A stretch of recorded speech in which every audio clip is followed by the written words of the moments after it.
...10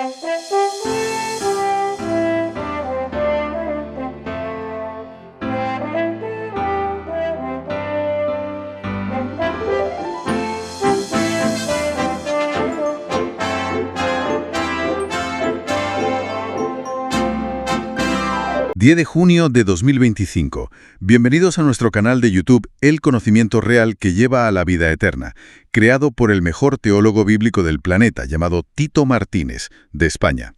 Hoy vamos a iniciar una exploración, un análisis detallado, con el título Creencias fundamentales de la Iglesia del Padre y del Hijo. Nos sumergimos en un análisis detallado. Vamos a ver los puntos clave de un estudio bíblico fundamental que es obra de Tito Martínez. Y es que es verdaderamente crucial comprender estas enseñanzas bíblicas para la salvación eterna. Así es, exacto. Nos vamos a centrar en lo que la Biblia enseña, según este estudio de Martínez, sobre quién forma la verdadera Iglesia y también sobre la naturaleza de Dios. Son conceptos realmente esenciales. Perfecto. Pues empecemos por ahí, por el primer punto que analiza Tito Martínez. ¿Cómo identificar la Iglesia verdadera? Según la Biblia, claro. ¿Qué nombre le da a la Escritura? Pues mira, la Biblia es muy clara en esto. No encontramos por ninguna parte nombres tipo, Iglesia Católica, o Bautista, o Evangélica, Nada de eso. Las Escrituras siempre hablan de la Iglesia de Dios y de la Iglesia de Cristo. Exacto. Vamos a leer lo que dice la Biblia. Por ejemplo, en Hechos 20:28.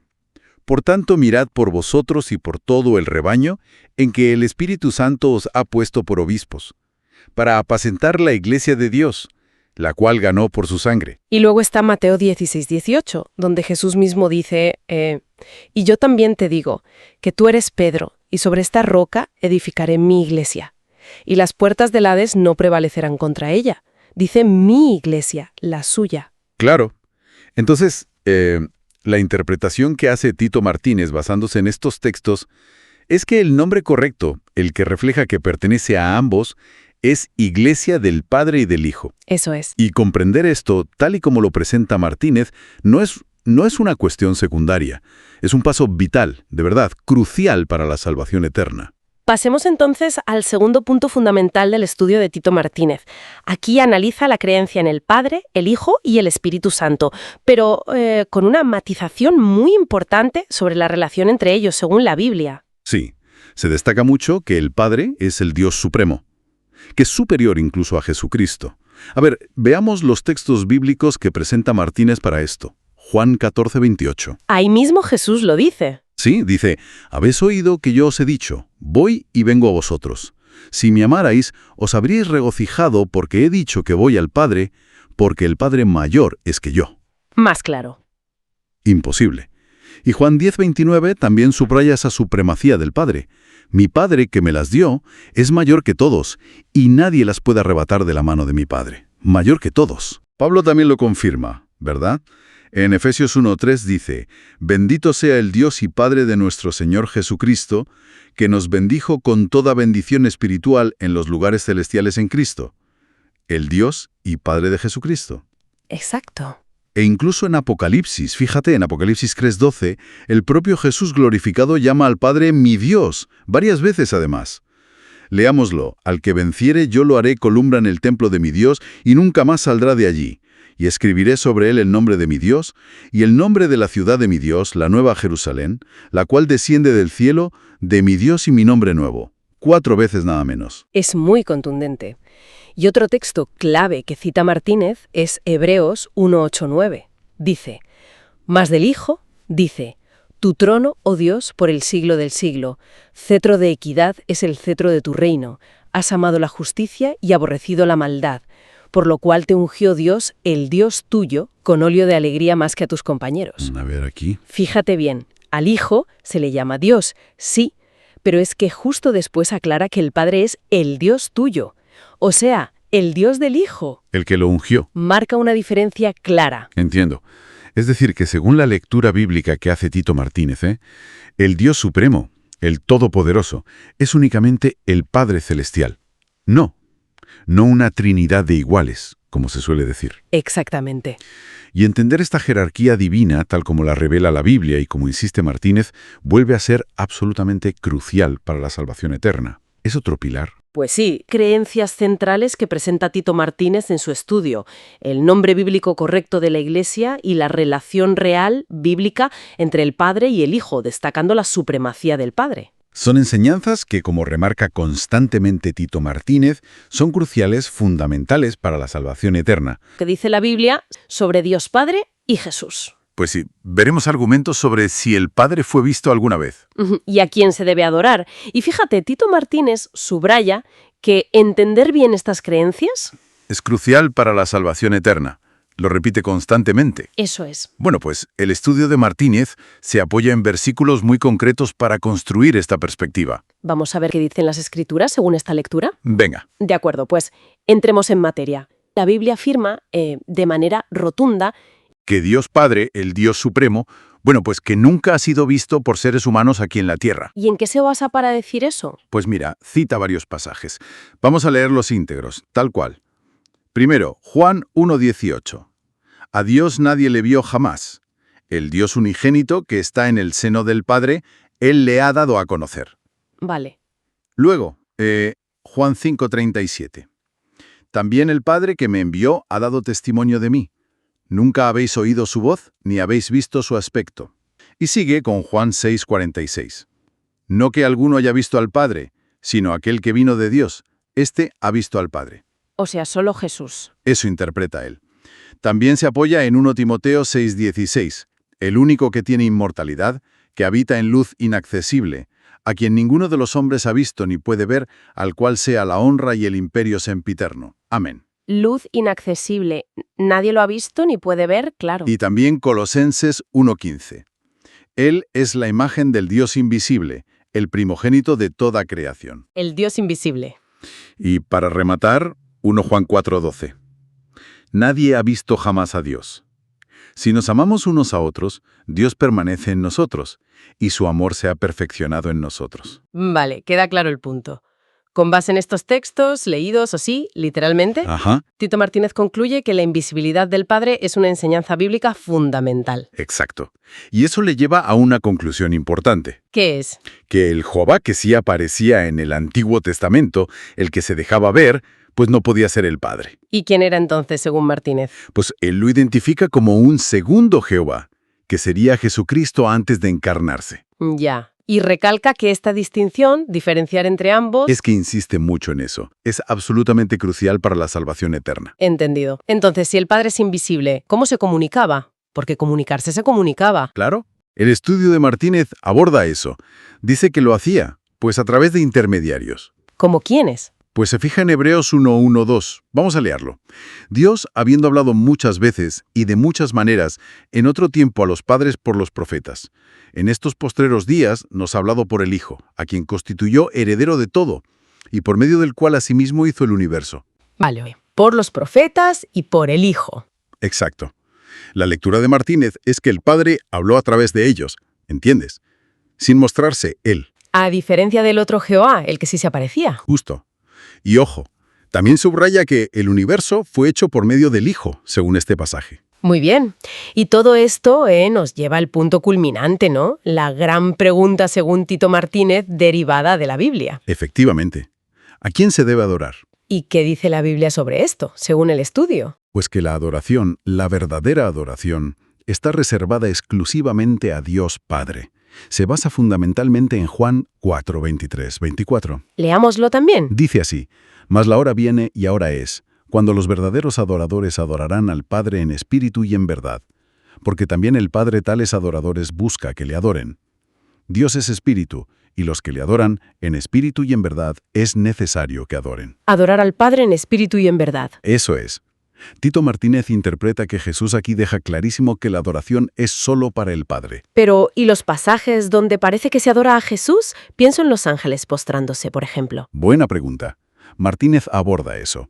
Menciona Hebreos 1:6, donde los ángeles se postran ante Jesús, pero argumenta que la palabra griega ahí es proskuneo. ¿Y eso qué significa exactamente? Pues él la traduce como reverencia, homenaje, rendir pleitesía, pero no la adoración suprema descrita en Juan 4, que reserva solo para el Padre. O sea, distingue entre tipos de homenaje. Exacto. Y para reforzarlo, cita Apocalipsis 19.10 y 22.9. ¿Qué dicen? Pues en ambos casos, Juan intenta postrarse ante un ángel, y el ángel le dice que no lo haga. Le dice, adora a Dios. Refiriéndose al Padre, según Martínez. Eso es, adorar solo a Dios Padre. Entendido. Y es fundamental volver a decirlo. Para Tito Martínez, esta enseñanza sobre a quién adorar no es algo secundario. Para nada. Afirma una y otra vez que es una verdad crucial para la salvación eterna. Sin esto, según su interpretación bíblica, no hay salvación. Sí, hemos visto la afirmación bíblica, según él, de la invisibilidad del Padre Su comunicación a través de profetas y del Hijo. y la enseñanza de que la adoración, en el sentido más puro y verdadero, pertenece solo al Padre. Y como Martínez insiste en cada punto, aceptar estas creencias, Es crucial, vital, para la salvación eterna. bueno, la verdad es que Sí, resulta interesante ver cómo el análisis de versículos específicos, la distinción de términos como proscuneo, lleva a Martínez a conclusiones teológicas tan determinantes. exacto, sobre la naturaleza misma de Dios y la práctica correcta de la fe. El objetivo es entender bien estas doctrinas fundamentales, tal como las presentan las Escrituras, porque, y esto es algo que el estudio de Tito Martínez recalca una y otra vez, son creencias absolutamente cruciales para la salvación eterna. A ver, la adoración y el origen de todo. El estudio de Martínez señala cómo la Biblia indica que solo Dios Padre recibe la adoración como Creador Supremo. Leamos directamente, si te parece, 1 Corintios 8.6. Para nosotros, sin embargo, hay un Dios, el Padre, del cual proceden todas las cosas, y nosotros somos para Él, y un Señor, Jesucristo, por medio del cual son todas las cosas, y nosotros por medio de Él. Claro. Y también este pasaje de Apocalipsis 4, 10, 11. Los 24 ancianos se postran delante del que está sentado en el trono y adoran al que vive por los siglos de los siglos, y echan sus coronas delante del trono, diciendo, Señor, digno eres de recibir la gloria y la honra y el poder, porque tú creaste todas las cosas, y por tu voluntad existen y fueron creadas. Aquí lo interesante, fíjate cómo muestra el análisis de Martínez, es la precisión bíblica. El primer texto, 1 Corintios, distingue muy claramente al Padre como la fuente de todo, ¿no? Del cual proceden, y a Jesucristo como el medio por medio del cual. Y Martínez recalca algo importante, que la palabra solo antes de un Dios, el Padre, no está en el griego original. Dice que fue añadida después por traductores. Ah, mira, interesante. Sí. Y luego Apocalipsis 4 describe esa adoración explícita al Padre, al que está sentado en el trono, como el Creador absoluto, y lo diferencia del Cordero, que es Jesús, que aparece después en la visión. O sea, que esta distinción que hace la Biblia, según insiste Tito Martínez, es crucial para la salvación eterna. Entendido. Vale, entonces, si esa adoración suprema es para el Padre, ¿cómo define la Biblia a Jesucristo? El estudio de Tito Martínez lo presenta como el Hijo de Dios. Y, bueno, más específicamente, como el Dios unigénito. Leamos Juan 1:18. A Dios nadie le vio jamás. El Dios unigénito, que está en el seno del Padre, Él le ha dado a conocer. Martínez subraya mucho este término Dios unigénito. Viene del griego monogeneteos que se encuentra en manuscritos antiguos aplicado a Jesús. Según su análisis, esto lo que indica es que Jesús es divino, claro, un Dios único en su género, pero distinto del Padre Supremo, del invisible, a quien nadie le vio jamás. Jesús es quien revela al Padre. Y el propio Jesús además argumentó sobre su identidad. Vamos a leer Juan 10, 34, 36. Jesús les respondió, ¿no está escrito en vuestra ley? Yo dije, dioses sois. Si llamó dioses a aquellos a quienes vino la palabra de Dios y la Escritura no puede ser quebrantada, al que el Padre santificó y envió al mundo, vosotros decís, tú blasfemas, porque dije, Hijo de Dios soy. Pues Tito Martínez interpreta esta respuesta de Jesús como una defensa clarísima de su propia divinidad y de su título, Hijo de Dios. Y lo hace basándose en las escrituras que sus mismos oponentes aceptaban. Es una defensa, digamos, desde dentro de su propio marco. Claro. Y hay más versículos que apunta Martínez en su estudio. Por ejemplo, Lucas 1:35. Respondiendo el ángel le dijo, el Espíritu Santo vendrá sobre ti y el poder del Altísimo te cubrirá con su sombra, por lo cual también el santo ser que nacerá será llamado Hijo de Dios. También Juan 3:18.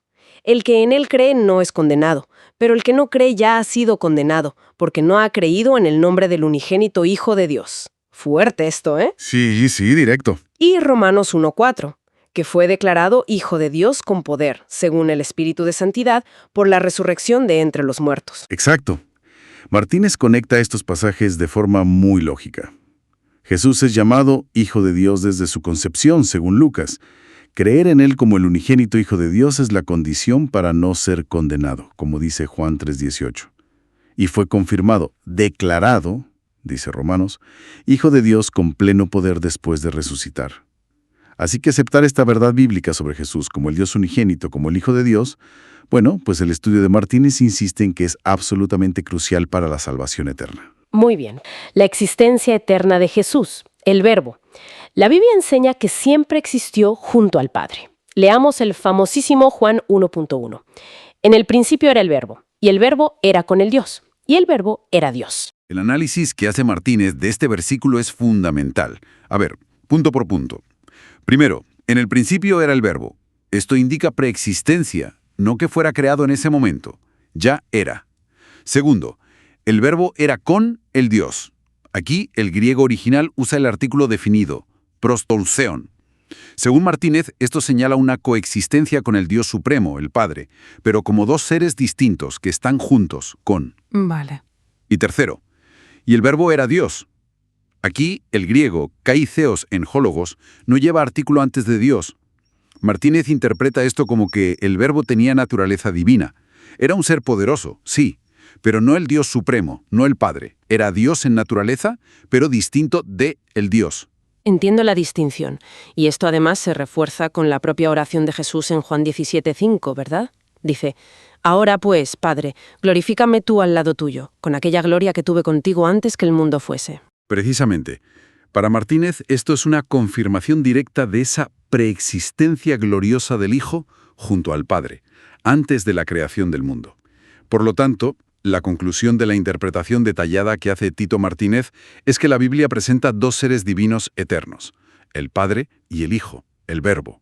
Y comprender y creer esta doctrina bíblica es, una vez más, crucial para la salvación eterna. Entonces, resumiendo un poco lo que hemos visto a través de este estudio de Tito Martínez, la Biblia presenta a Dios Padre como el origen de todo, el creador y el receptor de la adoración suprema. Eso es. Y por otro lado presenta a Jesucristo como el Hijo, el Dios unigénito, el Verbo eterno que existía con el Padre desde el principio, y por medio del cual se hizo todo.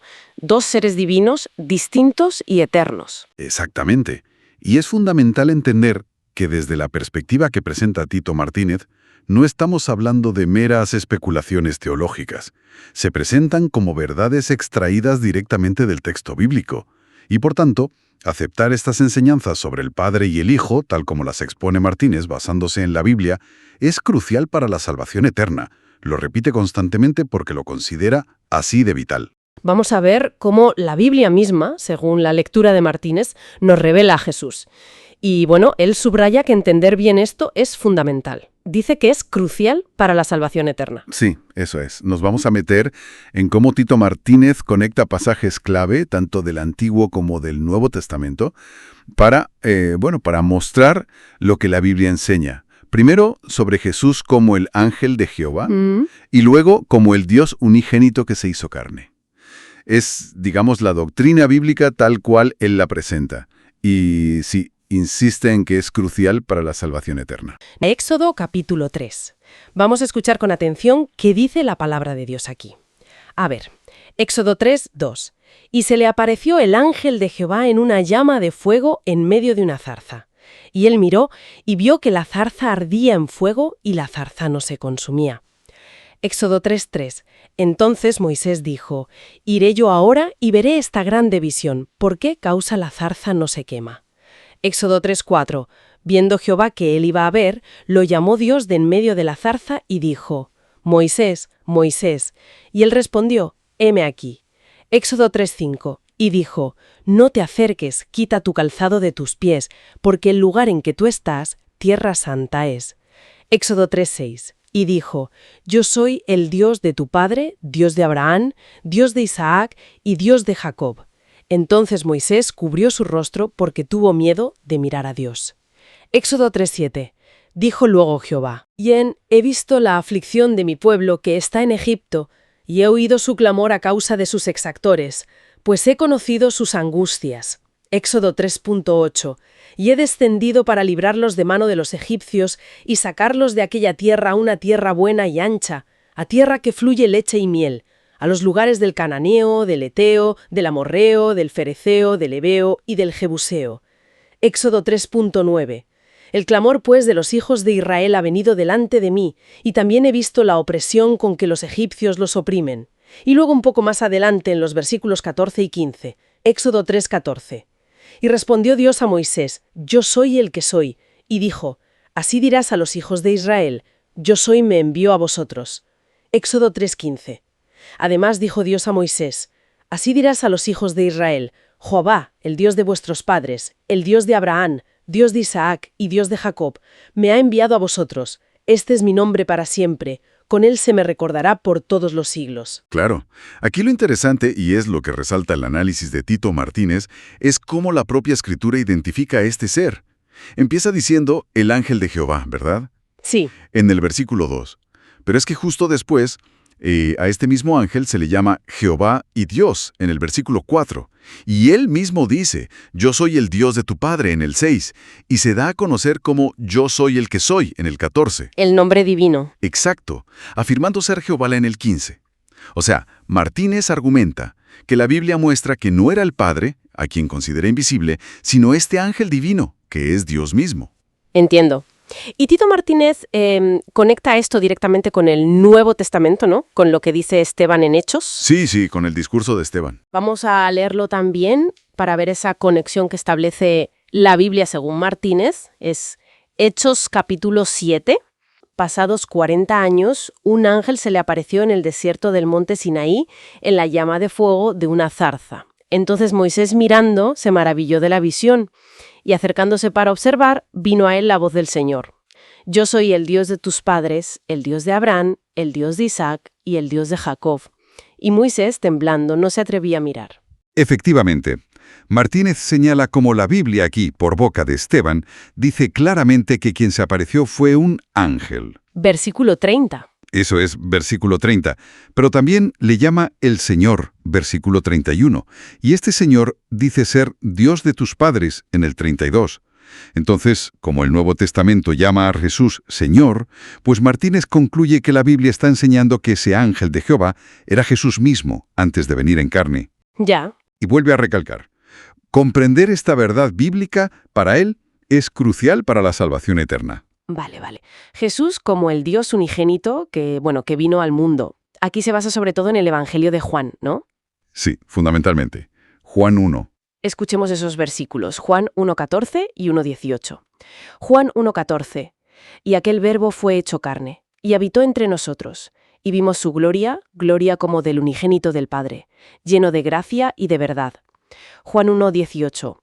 A Dios nadie le vio jamás. El Dios unigénito, que está en el seno del Padre, Él le ha dado a conocer. Aquí Martínez pone el foco en cómo la Escritura afirma que fue aquel Verbo, que es Jesús, quien fue hecho carne. O sea, no el Dios Padre. Deja clara esa distinción. Exacto. Y con Juan 1:18 subraya que la Biblia llama a Jesús el Dios unigénito. Y dice que es Él quien ha venido a dar a conocer al Padre. La implicación que ve Martínez en la Escritura es que, que al Padre como tal no se le había visto ni conocido directamente antes. Entiendo.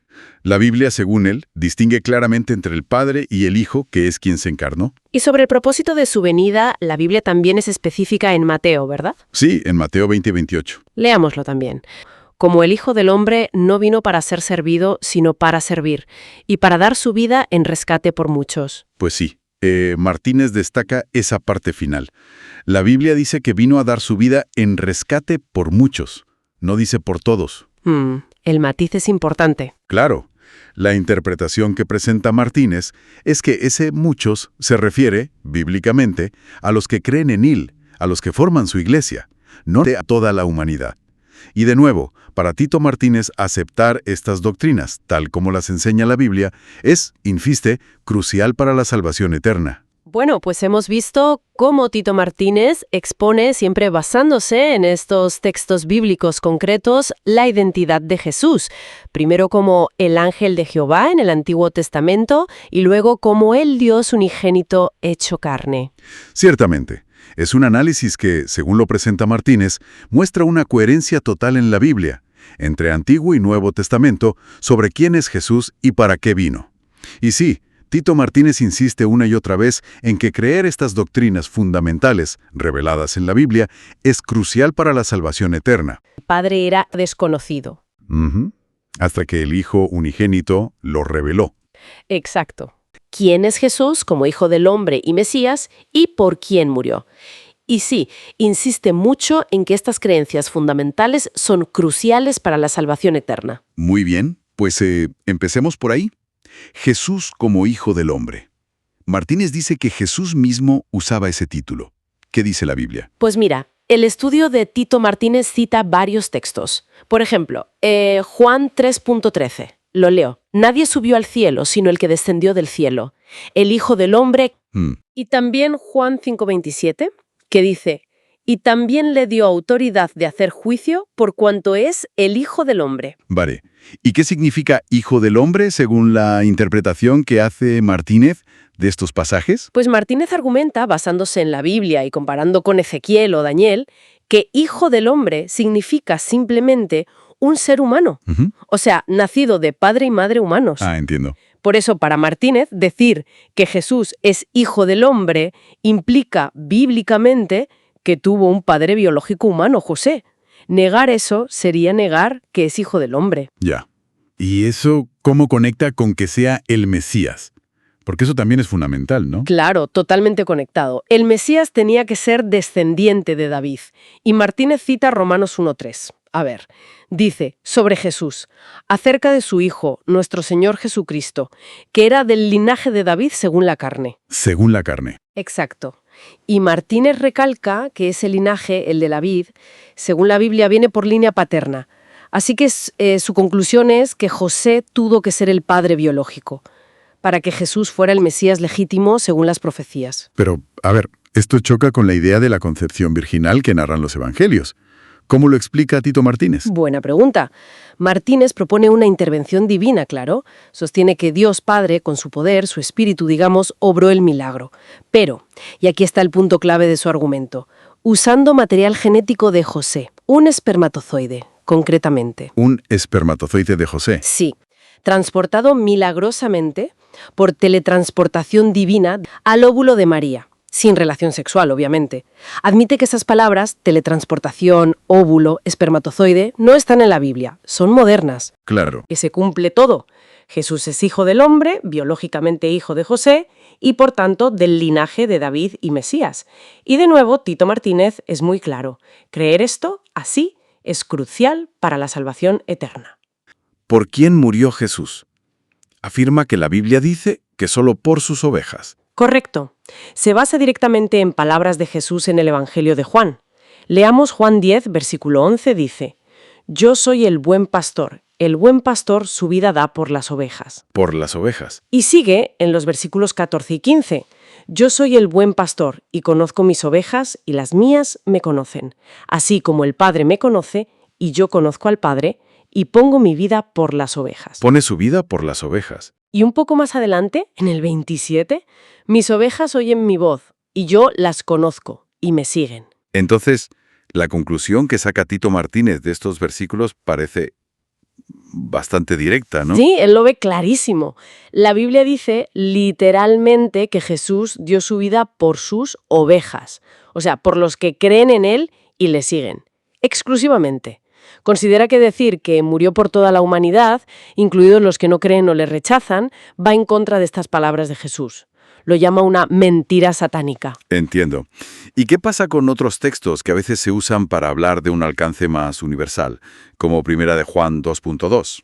Martínez también lo comenta. Su interpretación de ese versículo, que dice que Jesús es la propiciación por nuestros pecados, y no solamente por los nuestros, sino también por los de todo el mundo. No significa que muriera por cada persona del mundo. Ah, entonces... Significa que su sacrificio es suficiente. Tiene el poder para quitar los pecados de todo el mundo. es la propiciación que está disponible para todos. Pero ese beneficio, la redención, solo se aplica de verdad a los que creen, a sus ovejas. Ya veo la distinción. Para los demás, pues Martínez recuerda lo que dice la Biblia en Juan 3:18 o 3:36 sobre la condenación por no creer. Y una vez más, insiste, entender esto bien, que murió solo por sus ovejas, es crucial para la salvación eterna. Pues la naturaleza humana de Jesús, Hijo del Hombre, Mesías por línea paterna de José. Y por otro, que su sacrificio fue específico, solo por sus ovejas, los creyentes. Efectivamente. Son doctrinas que Martínez presenta como enseñanzas bíblicas irrenunciables, fundamentales y, como hemos repetido, porque lo repite constantemente, la aceptación de estas verdades es, según su análisis, crucial para la salvación eterna. ¿Quién resucitó realmente a Jesús? ¿Y qué es exactamente el Espíritu Santo según las Escrituras? Y según Martínez, entender esto correctamente es, fundamental, ¿verdad? Fundamental. Él insiste en que son creencias cruciales para la salvación eterna. Así de claro lo pone en su análisis. Pues vamos al grano. Empecemos por la resurrección. El estudio de Tito Martínez afirma que la Biblia enseña que fue Dios Padre quien resucitó a Jesús, no Jesús a sí mismo. ¿En qué se basa? Pues mira, Martínez va directamente a los textos. Cita varios. Por ejemplo, Hechos, capítulo 2, versículo 32. Dice literalmente: a este Jesús resucitó Dios, de lo cual todos nosotros somos testigos. Claro, ahí parece bastante directo. Dios resucitó a Jesús. Exacto. Y no es el único sitio. Poco después, en Hechos 4:10, se repite la idea. Leemos: sea notorio a todos vosotros y a todo el pueblo de Israel, que en el nombre de Jesucristo de Nazaret, a quien vosotros crucificasteis y a quien Dios resucitó de los muertos, por él este hombre está en vuestra presencia sano. O sea que insiste en esa acción del Padre. Correcto. Y hay más. Martínez también señala 2 Corintios 4:14, que dice: sabiendo que el que resucitó al Señor Jesús, a nosotros también nos resucitará con Jesús, y nos presentará juntamente con vosotros. Vale. Y también Gálatas 1:1, donde Pablo se presenta. Dice: Pablo, apóstol, no de hombres ni por hombre, sino por Jesucristo y por Dios el Padre, que lo resucitó de los muertos. Para Martínez, la evidencia bíblica es consistente en esto. Entendido. Pero, a ver, siempre surge la pregunta, ¿qué hay de esos pasajes donde Jesús parece decir que Él mismo recuperará su vida? Pienso en Juan 10, versículos 17 y 18, cuando habla de tener poder para poner su vida y para volverla a tomar. Buena pregunta. Martínez aborda eso, claro. Su interpretación, basándose en otros textos como Lucas 4, versículos 1 y 18, o Romanos 8:11, es que Jesús ciertamente tenía ese poder, pero ese poder era precisamente el Espíritu Santo, es decir, la energía activa del Padre operando en él. Ajá, o sea, el poder venía del Padre. Eso es. Y respecto a la frase de Juan 2:19, esa de «destruid este templo, y en 3 días lo levantaré», Martínez argumenta que, como dice Juan 10:38 o 14:10, el Padre moraba en Jesús. Así que según él, era la voz del Padre, a través de Jesús, la que prometía levantar el templo del cuerpo de Jesús. Ya veo la conexión que establece. Y Martínez insiste mucho en esto. Comprender que fue el Padre, mediante su poder, el Espíritu Santo, quien resucitó a Jesús, es para él un punto doctrinal absolutamente esencial, crucial para la salvación eterna. Lo repite varias veces en su estudio. Vale, queda claro ese primer punto según el análisis de Tito Martínez. Pasemos al segundo, la naturaleza del Espíritu Santo. Si es el poder del Padre el que resucita a Jesús, ¿qué es entonces el Espíritu Santo según este estudio bíblico? Pues, Tito Martínez lo define claramente como el poder del Altísimo, la energía dinámica de Dios Padre, y recalca que la Biblia no lo presenta como una tercera persona divina coigual. ¿Y en qué texto se apoya para eso? Se basa en cómo se describe el Espíritu en la Biblia. Por ejemplo, un texto clave que cita es Lucas 1:35. Cuando el ángel habla con María, le dice textualmente: respondiendo el ángel, le dijo: el Espíritu Santo vendrá sobre ti, y el poder del Altísimo te cubrirá con su sombra, por lo cual también el santo ser que nacerá será llamado Hijo de Dios. Ahí parece identificar Espíritu Santo con poder del Altísimo. Exacto, Para Martínez, son términos que se usan de forma intercambiable en ese contexto. Y usa más ejemplos, claro. Cita Lucas 24:49, donde Jesús les dice a los discípulos: «He aquí, yo enviaré la promesa de mi Padre sobre vosotros, pero quedaos vosotros en la ciudad de Jerusalén hasta que seáis investidos de poder desde lo alto». ¿Investidos de poder? Eso es. Y el más conocido quizá, Hechos 1:8. «Pero recibiréis poder cuando haya venido sobre vosotros el Espíritu Santo, y me seréis testigos en Jerusalén, en toda Judea, en Samaria y hasta lo último de la tierra». Recibir el Espíritu es recibir poder.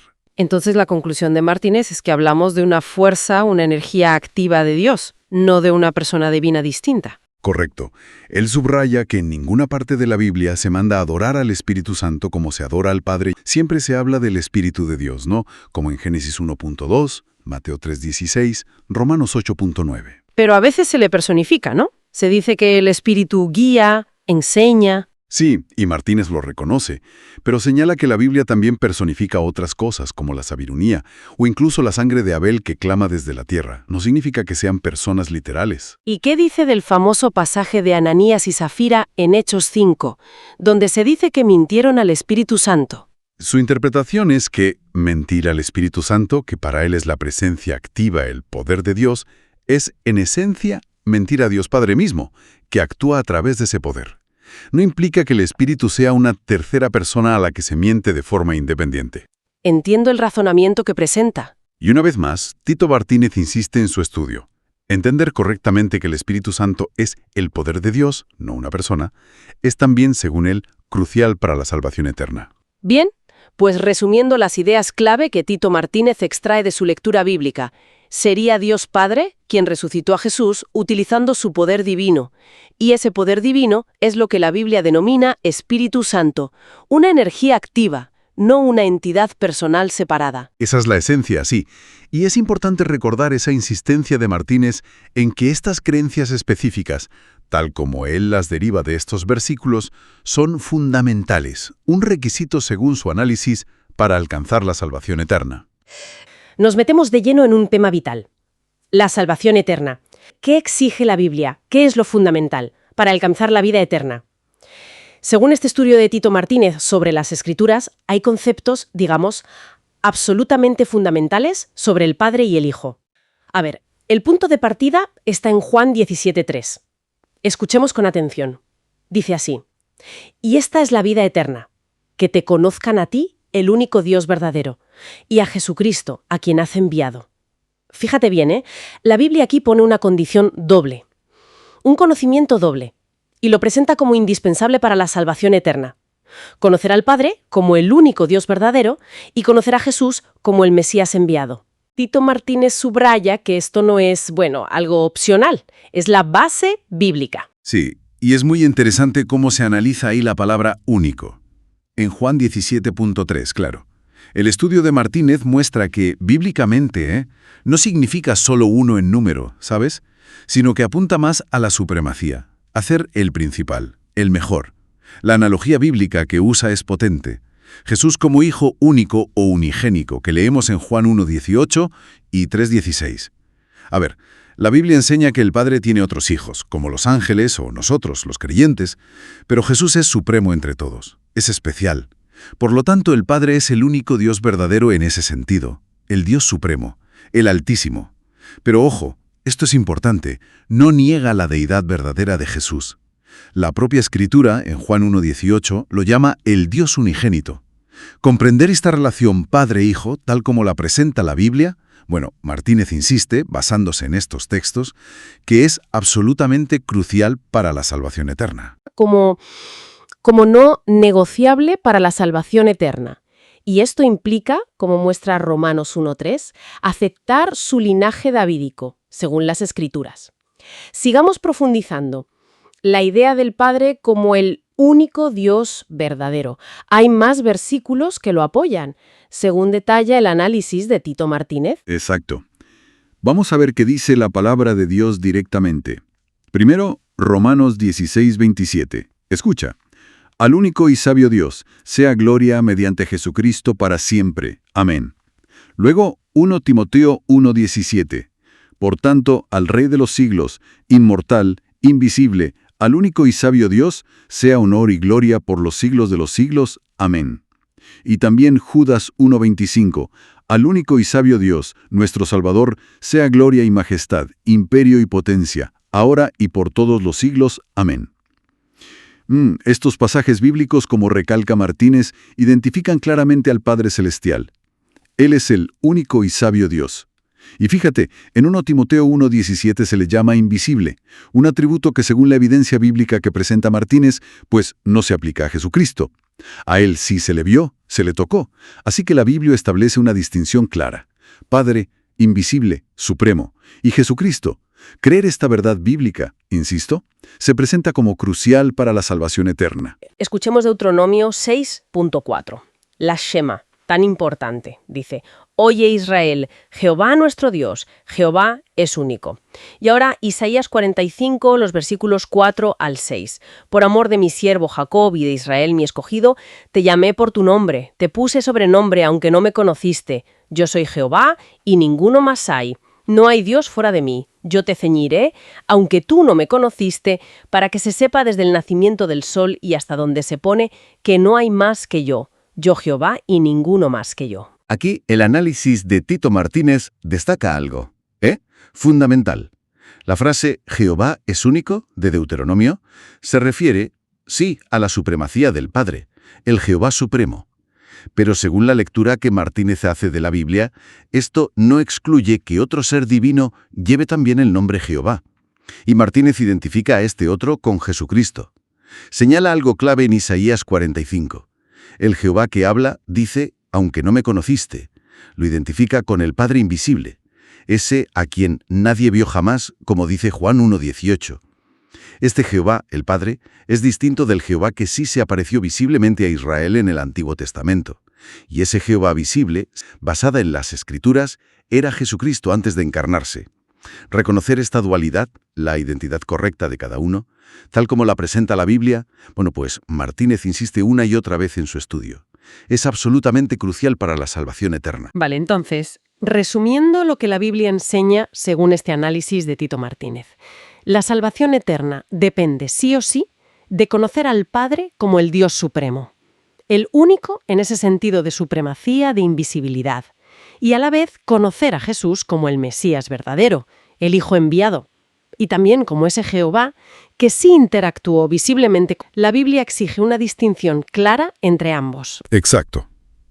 Y es un punto en el que el estudio de Martínez es muy, muy insistente. Abrazar estas creencias fundamentales sobre el Padre y el Hijo, tal como las leemos en estos pasajes, no es una preferencia teológica o una opción más.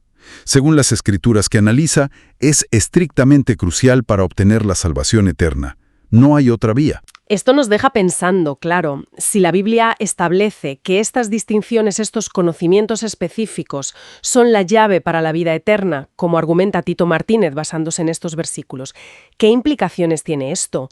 ¿Qué pasa con otras formas de entender la deidad dentro del cristianismo? Es que el estudio de Martínez lo que hace es identificar versículos clave, ¿no?, para definir creencias que, según su análisis de las Escrituras, son esenciales. O sea, comprender y aceptar estas verdades bíblicas, pues se presenta como determinante para la salvación eterna. No es algo secundario. Vale, vamos a desgranar esto un poco. Empecemos con esa enseñanza bíblica sobre el Hijo único. Tito Martínez señala Juan 3:16. A ver, lo leemos literalmente como aparece en la Biblia. Sí. Porque de tal manera amó Dios al mundo, que ha dado a su Hijo único, para que todo aquel que en él cree no se pierda, mas tenga vida eterna. Claro. Y aquí lo interesante, tal como lo expone el estudio de Martínez basándose en las Escrituras, es que único, el término griego monogenes, no significaría simplemente solo uno en número. Ah, ¿cómo es eso? Pues se argumenta que de la misma forma que la Biblia llama a Jesús Hijo único, lo cual implica su preeminencia, ¿no?, su posición especial, el amor único del Padre. Sí, entiendo. Pero eso no niega que haya otros hijos de Dios, como los ángeles o los humanos, que también son llamados hijos en la Biblia.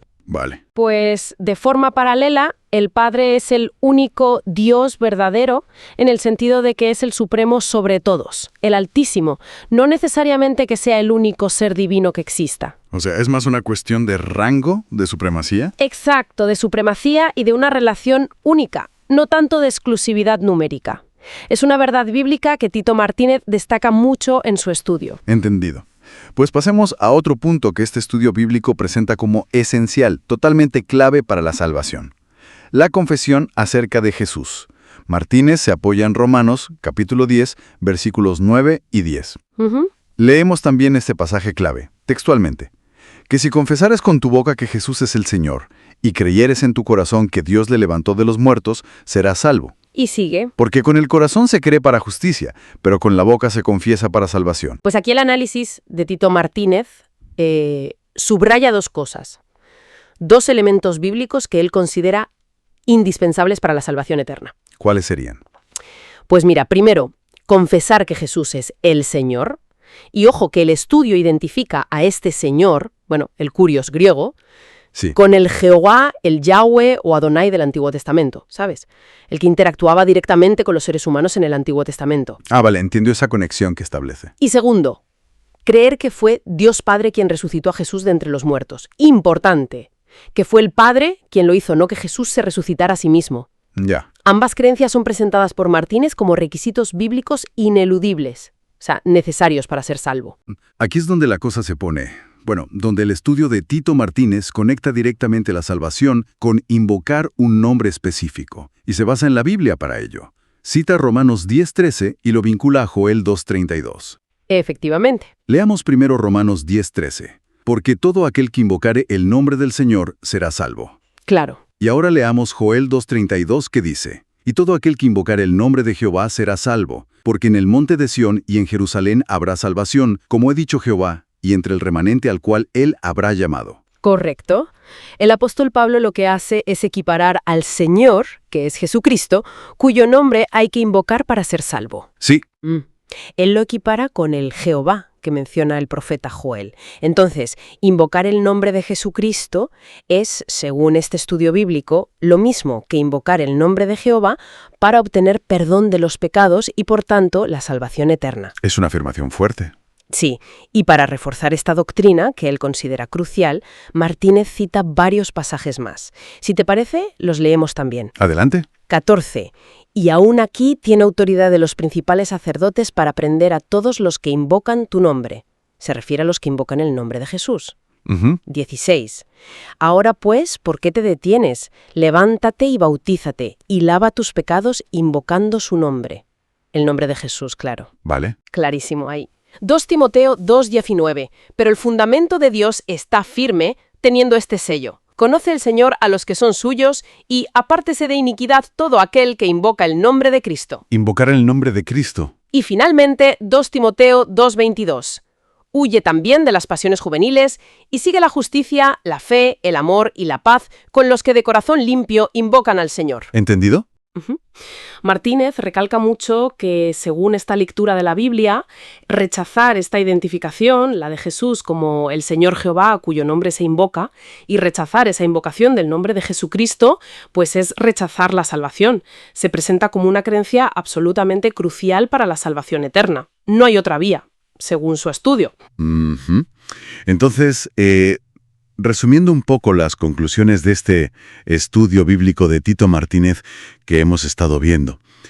La Biblia establece que para la salvación eterna es vital, es crucial. Sí. Reconocer la supremacía del Padre como el único Dios verdadero, en ese sentido, de supremo. Confesar a Jesús como el Señor, es decir, identificarlo con el Jehová manifestado. Exacto. Creer que fue el Padre quien lo resucitó. Y finalmente, invocar su nombre, Jesucristo, como el nombre salvador de Jehová. Son puntos presentados como doctrinas bíblicas fundamentales. Vamos, no negociables para salvarse. Efectivamente, el estudio de Martínez insiste una y otra vez en que estas no son doctrinas secundarias o temas de opinión, son el fundamento bíblico mismo de la fe que salva. Son indispensables para la salvación eterna. Queda claro el planteamiento del estudio. Sí. Vamos a centrarnos en una pregunta clave. Según la Biblia, cuando recibimos realmente la vida eterna, la salvación. Exacto. Vamos a analizar algunos pasajes bíblicos siguiendo la perspectiva de Martínez, porque él considera que entender bien este punto es, y lo repite mucho, crucial para la salvación eterna. Así que vamos a ello. Pues sí, empecemos, si te parece, por el Evangelio de Lucas. Perfecto. Lucas capítulo 18, versículos 29 y 30. Voy a leerlo tal cual está en la Biblia. Y él les dijo: de cierto os digo, que no hay nadie que haya dejado casa, o padres, o hermanos, o mujer, o hijos, por el reino de Dios, que no haya de recibir mucho más en este tiempo y en el siglo venidero la vida eterna. Ujú. Aquí lo que Tito Martínez destaca, y creo que es bastante evidente en el texto, es esa distinción temporal. ¿Verdad? Sí, clarísima. En este tiempo y en el siglo venidero, Exacto. Jesús dice que la vida eterna se recibe en el siglo venidero. No es algo que ya tengamos completamente ahora. Es más bien una herencia futura. Una herencia futura. Eso es. Y Martínez insiste, comprender esto que enseña la Biblia aquí es crucial para la salvación eterna. Entiendo. Es una puntualización importante sobre el tiempo verbal, digamos. Si la recepción plena es futura, bueno, ¿cómo encaja esto con otras partes de la Biblia? Tito Martínez analiza también Hebreos, ¿verdad? Sí, Hebreos es fundamental en su estudio. El capítulo 9, versículo 28. A ver, lo leo textualmente. Así también Cristo fue ofrecido una sola vez, para llevar los pecados de muchos, y aparecerá por segunda vez, sin relación con el pecado, para salvar a los que le esperan. Fíjate que dice aquí, la Biblia es muy explícito. Cristo vendrá una segunda vez. ¿Para qué? ¿Para salvar? Sí, para salvar. Pero ojo, ¿a quiénes? A los que le esperan. Ahí está la clave que señala Martínez. Justo, Martínez deduce directamente de esta escritura que la salvación definitiva está ligada, condicionada, podríamos decir, a esa espera activa de la segunda venida. O sea que si no se le espera activamente... Pues según esta lectura de Hebreos 9:28 que hace Martínez, no se alcanzaría esa salvación final. Y de nuevo, él recalca que creer esto, tal como lo presenta la Biblia aquí, es absolutamente crucial para la salvación eterna. Claro, esto plantea una cuestión interesante, porque hay otros textos, pienso ahora en 1 de Juan 5:13, que parecen decir que los creyentes ya tienen vida eterna en el presente. ¿Cómo resuelve Martínez esa aparente tensión desde la Biblia? Muy buena pregunta. El estudio de Martínez lo aborda, sí. Él mira esos textos que hablan de tener vida eterna ahora. Como ese de 1 de Juan 5:13, sí. Pero los interpreta a la luz de otros, como por ejemplo 1 de Juan 2:25, que habla de la vida eterna como una promesa. Ah, vale. Una promesa. Claro. Es decir, según el análisis bíblico de Martínez, lo que tenemos ahora es la garantía, la promesa segura de Dios. Pero la herencia real, la salvación ya consumada que la Biblia enseña, esa se recibe cuando Cristo vuelva para reinar. Lo que indicaría Mateo 25:34, por ejemplo, ¿no? Heredad del reino. Exactamente. Por eso la conclusión firme que Martínez extrae de las Escrituras es que esa espera activa, esa perseverancia esperando la segunda venida, es un requisito bíblico indispensable, tal como él entiende que lo establece Hebreos 9:28. Entendido. Entonces, para resumir, la visión que Tito Martínez presenta, basándose en su lectura de la Biblia. La vida eterna, entendida como la salvación completa y la herencia del reino, se recibe en el futuro. En la era venidera, sí, coincidiendo con la segunda venida de Cristo. Lo que tenemos ahora es la promesa firme, pero la realización final depende de esa espera activa. Precisamente. Y el punto central que Tito Martínez no deja de subrayar en su estudio es este: entender y aceptar este marco temporal que presenta la Biblia y, por tanto, esperar activamente la vuelta de Cristo como enseña Hebreos 9:28 no es una cuestión secundaria. Es, y lo repite, crucial para la salvación eterna. Pues este análisis detallado de Tito Martínez sobre estos textos bíblicos nos deja pensando, ¿no?